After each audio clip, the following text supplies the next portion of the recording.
Welcome back to the Film Feeder podcast. I'm your film chef extraordinaire, Jack Martin. That's right, I'm back, despite the fact that nobody asked. And I'm here today with some amazing guests. I've got with me the filmmakers extraordinaire, Natasha Tosini and Stephen Staley. Hello, guys. Hello. Hey, thank you for having us. And Thanks for having we've me. also got actors Ty White and Jack Hyde. Hi, guys.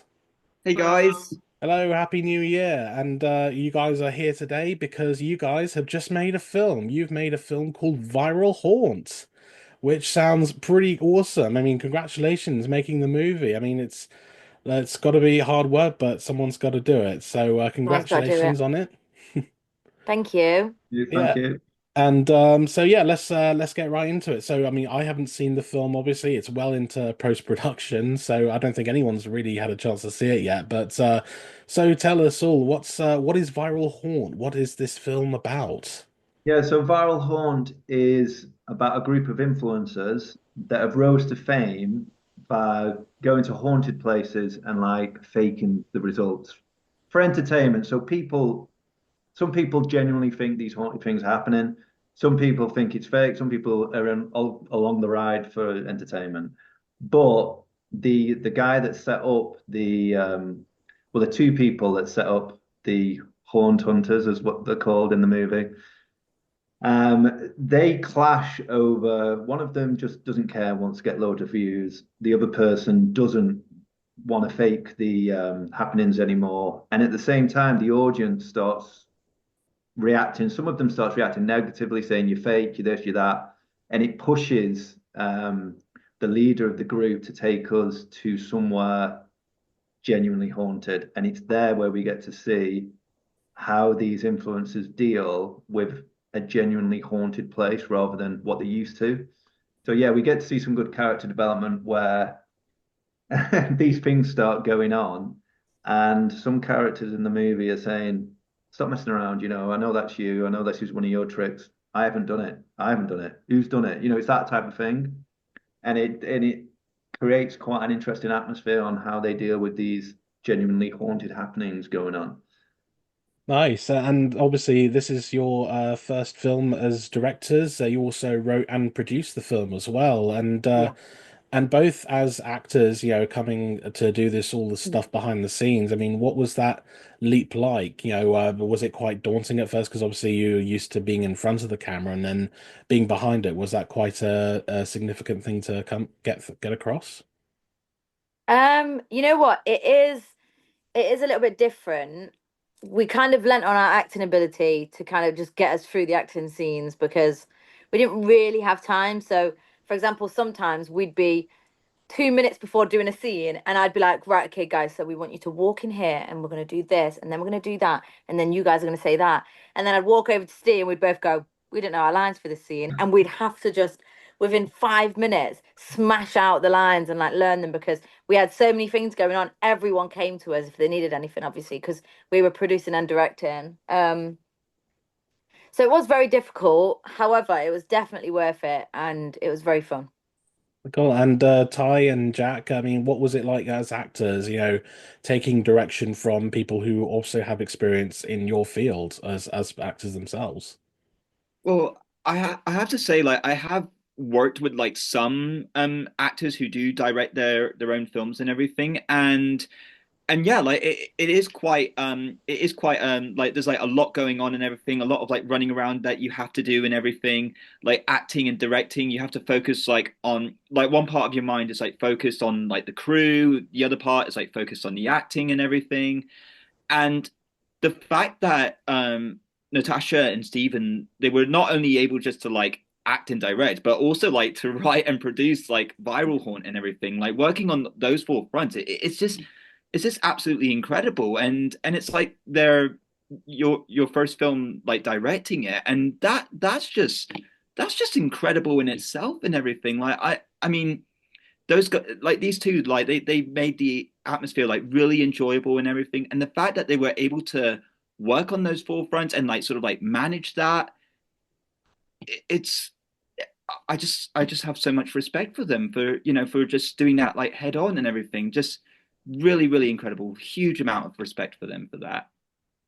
I think because they're actors, they know how to talk to actors and they know how to give direction that it is easy to follow. Sometimes you'll work with directors and they'll give you like a whole dissertation and it's all philosophy, and you're like, but what do I actually do? And I found that their direction was very clear, and but they were also open to input and ideas, and it was a collaborative effort. So yeah, I really had a good experience. I enjoyed it. Thanks, guys. Thank you. Thank you very Yeah. much. Can I just say also? Oh, sorry, was you going to say something as I was well? just going to say one thing Ty said then, which I can definitely relate to. As an actor, sometimes you might be waiting 3 or 4 hours for your scene to come around, and it can get a little bit, I wouldn't say boring, but there's a lot of waiting around. So what me and Tash were aware of, we wanted to make sure that the cast um, knew that how important they were, even if they only had maybe 2 or 3 scenes that day. And sometimes the schedule might move a little bit for whatever reason, and we're always mindful of that to let the actors know if any changes were going to be, coming ahead and stuff like that. So we always wanted to make sure the actors were taken care of on this set. Yeah. I just wanted to say, I just wanted to add in that with Ty's character, obviously he's the killer. Going into it, that's the only thing I didn't think about. So I had everything in my mind. I was like, okay, this character, this is their, like, this is how they're going to develop, and this character, they're going to develop like this, and this is the blocking for this scene, and this is, and the only thing I didn't think about was what the killer is going to be doing. So then Ty came and I was like, oh shit, I've not thought about that. So I kind of gave him like, well, both of us kind of gave him like creative control over. And I said to him at one point, can you just do something cool? And I thought, oh my God, he really is doing something cool. And I looked at some of the scenes that he did, and oh my God, he absolutely smashed it. Even though we were giving him such little things to go off, like we didn't really think about that beforehand. He really, really smashed it. I really enjoyed. I felt very free to play, but I also felt like you did give me good guidelines, very much so. Like, yeah, I loved playing the killer so much. Oh. That was amazing. It sounds like it was a great environment to be a part of, and I think that's a lot of things that people don't really seem to appreciate. It's like especially in the film criticism world, and I know because I'm one of them. But like, it's always people behind the camera. There's human beings. They really pour their heart and soul into this, and it appears to be the same with not just Spiral Haunt, but all the other films he worked on. I mean, just scrolling through like your IMDb pages. I mean, there's a lot of really great sounding titles. I mean, and including Natasha, I think most people will know you for a little independent film called Winnie the Pooh, Blood and Honey. And what seems so great about that kind of film is like no matter it doesn't really matter what people have to say about it, in from a critical standpoint, it just looks like it was a blast of film. And Yeah. and I've heard nothing but great things about all the people at Jagged Edge Productions, the people who made it, and it just seems like it is all kind of a bit of a nice little family in a way, which sounds a bit cliche to say, but it's a cliche for a reason, because it is you do really build these familial sets on familial yeah. You really develop these familial bonds on set, and it sounds like you did the same thing with Viral Haunt as well. Yeah. Um, It was 100% the exact same thing. Winnie was my first film, so it was really difficult for me knowing what it was going to be like going into it. But then I had such a great group of people around me. Um, I felt really welcomed. Like that's one of the main things I remember from that. I remember feeling so welcome, and like everyone took me under their wing because it was my first film, and I kind of I had so, even though there was some hard scenes, obviously the death scene was really hard. I had so much fun filming that, and it was the same with this sort of thing. And again, with obviously Winning was like really, really low budget, and then it went completely viral, and then they got more budget to, well, it wasn't like an insane amount, but they got more budget to add some bits in, I guess, because it went viral. But even though they get obviously that film isn't very well acclaimed. A lot of people think it's not a great film, which is fair enough. I liked it, but it's fair enough. Um, with that kind of budget, to say that they made so much, like they made millions and millions and millions of pounds from that film. Mm. Um, so for us, if people hated this film, which I don't think they will, because obviously we're really excited about it, we've seen the first edit, but if people hated it and said, "Oh, it's really, really bad," and it was up there against films that were like, I don't even know what films they were, but like, what's that film with the guy? Like, for example, stuff like James Bond, right? This is the only thing I Mm. can think about. That is obviously a ridiculously high budget. Everyone knows what that film is, but Winnie the Pooh was up against films like that. So if that happened to our film, but people said it was shit, I'd be more than happy for that to happen.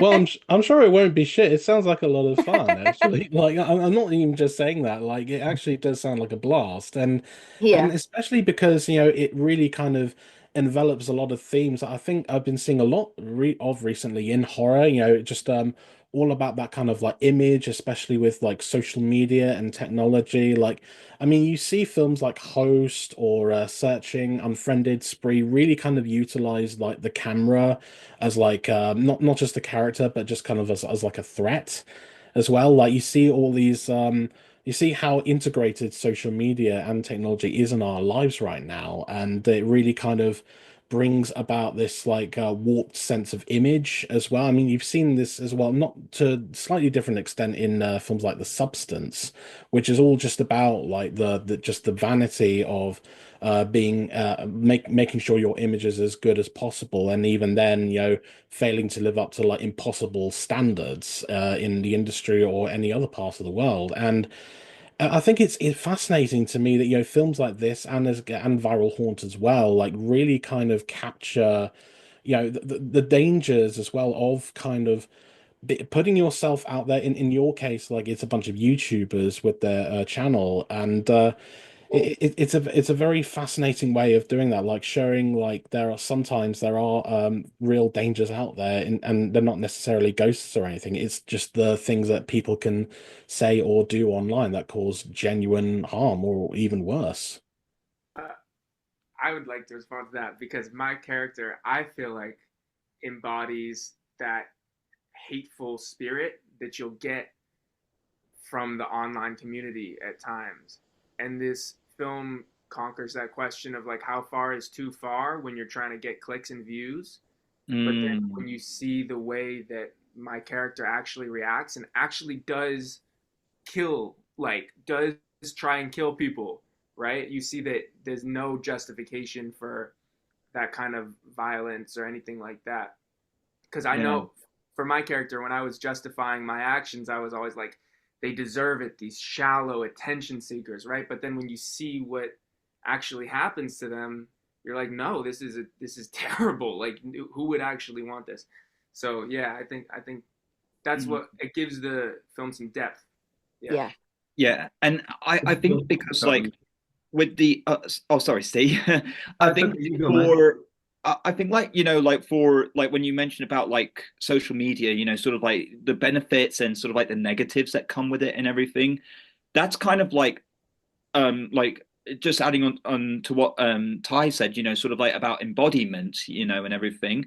And I think like that's the case with sort of like my character Richard and Jake, who I have to say was performed excellently, like by Jack Hoy. Like he just like it's really hard to be like someone who's like just so easily dislikable and everything.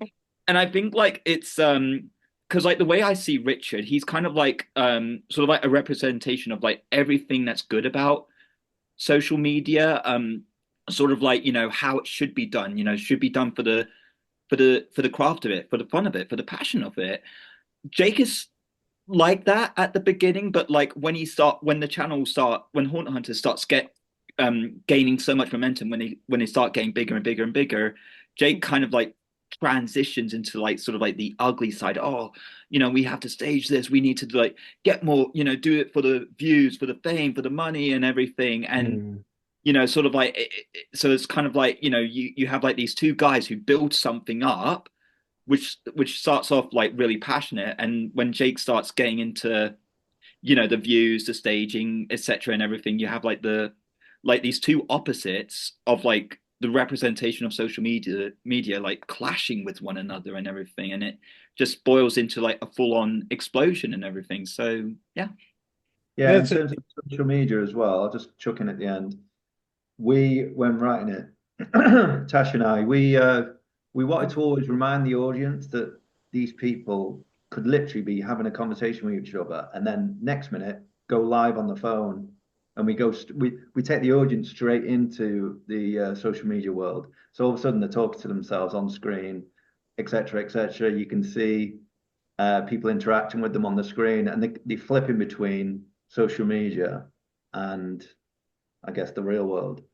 So yeah, we wanted to immerse the audience into that and keep reminding them that these people are influencers. These people are, well, some of them are obsessed with views and stuff like that. Mhm. Yeah.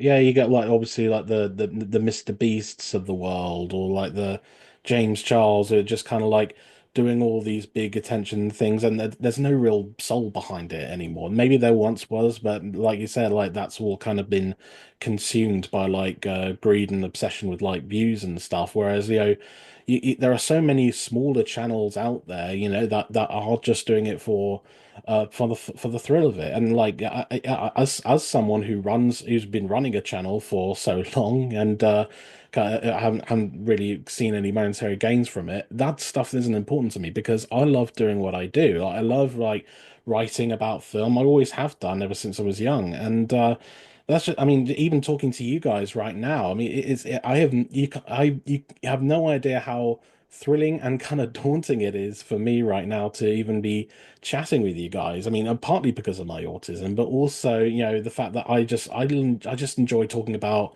all aspects of film with people, and I'm really grateful that I've been able to do that with you guys today, and yeah, no, I think film in and of itself is kind of its own community, whether it's the ones you make on set, or like all the groups you kind of gather to like go and watch all these films. I mean, like I did see that first Winnie the Pooh, Blood and Honey in the cinema at the Prince Charles Oh. in London, and it was kind of great because everyone was there for the same reason, and everyone was like really laughing and gasping, and just giving all the proper reactions to it, and it made the film so much better for me, like it was really, just this is what it's all about. And I feel like we really took that for granted before lockdown came and all that kind of got jumbled up. So I'm hopeful now, with the big success of like films like Wicked, people singing in cinemas and everything, and obviously I'm sure they'll do the same when they scream and stuff at Viral Haunt as well. Like it really kind of brings out that nice community, and I really hope people come away with that with this film as well. It's all about, it's never about like the vision of one person or two people in this instance. It's all about all the little efforts, that are made in the way, like the cinematographers, the costume designers, even right down to the people holding the microphone. So it sounds like you guys have really built that, and I can't commend you guys enough for really going through it and just having the time of your lives, it seems. Yeah. Uh, Yeah, no, I would say that we did hire some really good people, didn't we? Yeah. We took some time on it, but yeah, I feel like we got the right people in all the positions. So yeah, we're grateful for that. right. And obviously, are there, I mean, as first-time filmmakers, having gone through this journey, I mean, if anyone is listening who might be wanting to do what you guys do, and make their first film, I mean, what kind of things would you say to that person if they're so listening? Um, to be honest, I'd say literally just go for it, because me and Steve said for ages, like, oh, we're gonna do this, we're gonna do this, we're gonna do this. And then we didn't, until we got to the point when we were like, okay, we have to do this now. Now is the time to do this. There's never gonna be a right time to do anything, not even just films, but there's never gonna be that right time to get married, or to buy your house, or to have a kid. There's never gonna be that time that you're looking for, isn't gonna come. You have to do it now. You have to. Well, don't have a kid now, just because I've said it. But don't move out now. What I'm trying to say is, what? Hang on a minute. What I'm trying to say is, oh God, right. the best time to do something, if you're thinking, I'm ready to do this, but I'm not ready. Am I ready to do this? Just do it. Just do it now. You're never going to be ready. So if you want to do it, just do it. Um, with film, the hardest thing for us was to get started. And then from then, we kind of just did it. Like it was very, very hard. Obviously, we did so many things at the same time, but we kind of just did it. Like there wasn't a point that I thought we can't do this. And even if there was, time goes on anyway. So you're gonna do it anyway. Just do it. Just get started.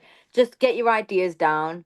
Write a synopsis for each of your ideas and then move on from there. Everything you want to do, even though it seems like a big thing to make a film, it's tiny little steps what get you there. So just do the little steps. Mm. I mean, like as a film producer and screenwriter myself, I can definitely like relate to that. I mean, like the sort of like the process that goes into a film, like the pre-production, production, and post-production and everything. It all takes time. Obviously, like you definitely do need to have like that mentality where there's like an idea. If there's an idea that comes to mind, like put it down as on as pen and paper, or like hell, even on your laptop and everything. Just make that idea happen, like make it, like materialize it and everything, and make sure that you have like the cast and crew that are like really professional, like really nice to get along with, and they're there to back you up and like sort of like make your vision happy and everything. And yeah, like the process, it all takes time, like it all takes effort and everything. But I mean, the drafting of the script, the scouting of the locations, and all of that, it does take time and effort, but it's definitely worth it.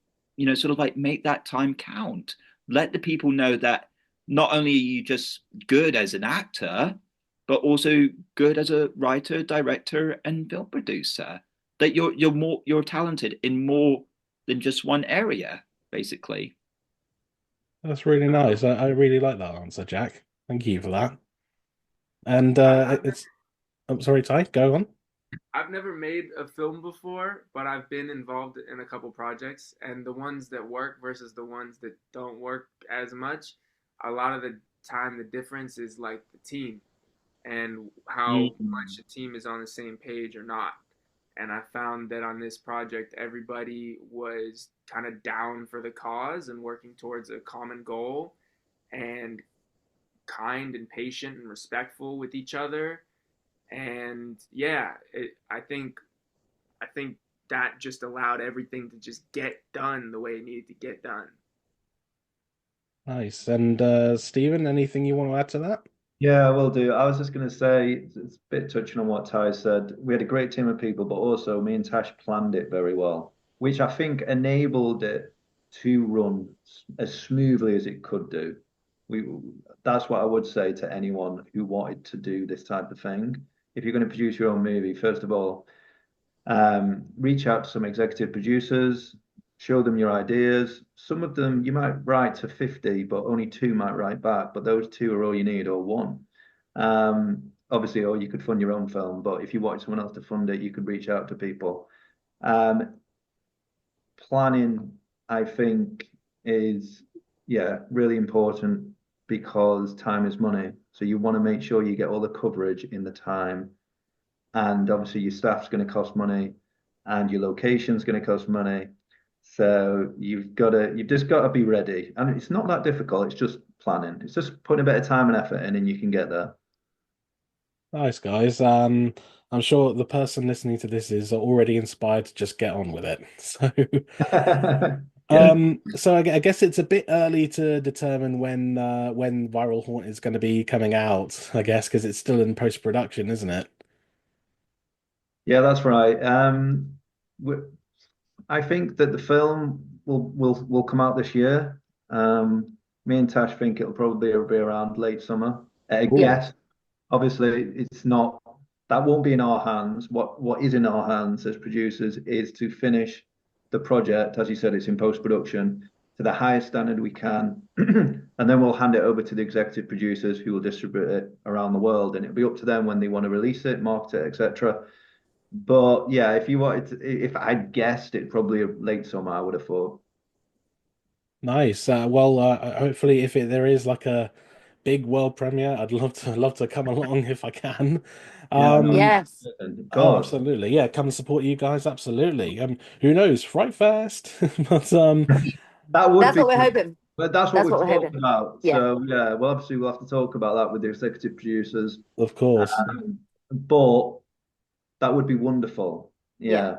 Yeah, because I know obviously Fright Fest is such a huge pillar in the horror community. I mean, Yeah. Natasha, you were there last year with your recent film Cinderella's Curse. Yes, So I obviously was. It was massive great. launching pad for that. Yeah. Yeah. Yeah. Massive. Yeah. Oh no. It was really good, yeah. Sorry, I didn't know whether you wanted me to do any explaining there or anything, so I was about to go into a spiel, but No, go for it. I mean, I don't know how much time you guys have got, but I mean, you have the um, floor. I'll just give the basics. Yeah, it was great. It was really fun. It's always good to be like Fright Fest is always fun. I went the year before, to support Dr. Jekyll and Mr. Hyde. Is it called Dr. Jekyll? I I think think it's just the Dr. actual Jekyll. name Yeah, of it, Dr. Jekyll, the yeah. the one with Eddie With Izzard, right? Scott. The one with Yeah. Eddie Eddie Izzard, Izzard, yeah, right? and Scott Chambers, yeah. So I Mm. went with Scott, obviously, to support him. Fright Fest is always fun. There's always so many people there who everyone loves horror if they're there. There's always quite a few fans who go there as well. So people will come and ask for like autographs and pictures and stuff. And you get to dress up pretty and go to a red carpet, so it's great. No, not a bad way to do it. And well, let's hope. Well, I'm manifesting it for you guys, really. And no, seriously, once again, congratulations on Viral Haunt. I'm really looking forward to seeing it now. And Thank you. so those listening who might be interested in maybe wanting to follow you guys on social media and stuff, where can people find you lot? Okay. You can follow us on Instagram. It's instagram.com/TAWELTD, which I know is not the best Instagram handle, but we're also launching a website very shortly. By the time this goes out, it'll probably be live, which will be tawentertainment.com. Nice. And yeah, any other socials you guys want to plug, or do you feel that's it for now? Have you've got ones, haven't you, Ty and Jack, as well, personal? Yeah, so like I actually have a Facebook page. It's called at Real Jack Hyde. My Twitter, obviously I'm not gonna use X because I'm quite old fashioned. So I'm still used to Twitter. It's still Twitter to me. It's still Twitter. I think it's Um Twitter for everyone. Yeah. yeah. Yeah, so my Twitter is at Jack Hyde Actor and my Instagram is at official Jack Hyde. Nice. I'll just give out my Instagram is at Tai _ White WHITE_. If you want to contact me, you can just DM me there. Yeah. No, and Tasha, any for you? Yeah, so I'm just the same, TAWELTD, and then you can find mine and Steve's personal Instagrams from our company Instagram, and everything's there. So yeah, the best place to find us is probably TAWELTD. Amazing. One Well, last question, actually. Did you go to Fright Fest in 2022? Or I can't honestly, I can't remember. So much has happened since then. I can't remember the last time I went. I don't even know if it was before the pandemic or not. But wasn't it? No, it's a while ago. All right, okay. it must have been. I'm sure I must have gone since then. But I definitely would love to go this year as well. I couldn't this year because I'm poor. But I would definitely like to make the effort this year because I mean there's some good stuff showing every year. I mean like I know that obviously The Substance played there last year and the new Daisy Ridley film Magpie and like it seemed like a good time. I was sad to miss out, but I'll definitely move heaven on earth to be there this year. So, and I hope everyone listening does that as well. Fright Fest, whenever, as and when tickets go on sale for that. But anyway, that's all fantastic, all well and good. But thank you guys so much for listening to me, answering my little questions, and yeah, look, Viral Haunt. I'm looking forward to seeing it as and when it comes out. So until next time, everyone, I'm Jack Martin, your film feeder. There. I'm Jack Martin, your film chef extraordinaire, whetting your appetite for film each and every month. So see you next time. Bye, guys. Thank you for having us. Thank you. Hey, you've made it to the end of the episode. Thank you so much for sticking around. Please like and subscribe on whichever platform you may be listening on. Make sure that you're following Film Feeder on all our social media channels, the links and handles to which are all listed in the episode description. And do consider supporting Film Feeder either on our Patreon or Ko-fi pages, the links to which are also in the description, where even the smallest donation, either monthly or as a one-off, will be an enormous contribution towards helping a hard-working creative like myself. Finally, don't forget to visit the Film Feeder website at filmfeeder.co.uk, where I post regular written reviews and weekly movie menus that round up all the latest movies coming to cinemas, streaming and on demand here in the UK. Until next time, I'm Jack Martin, your film chef extraordinaire, whetting your appetite for film each and every month. Bye for now.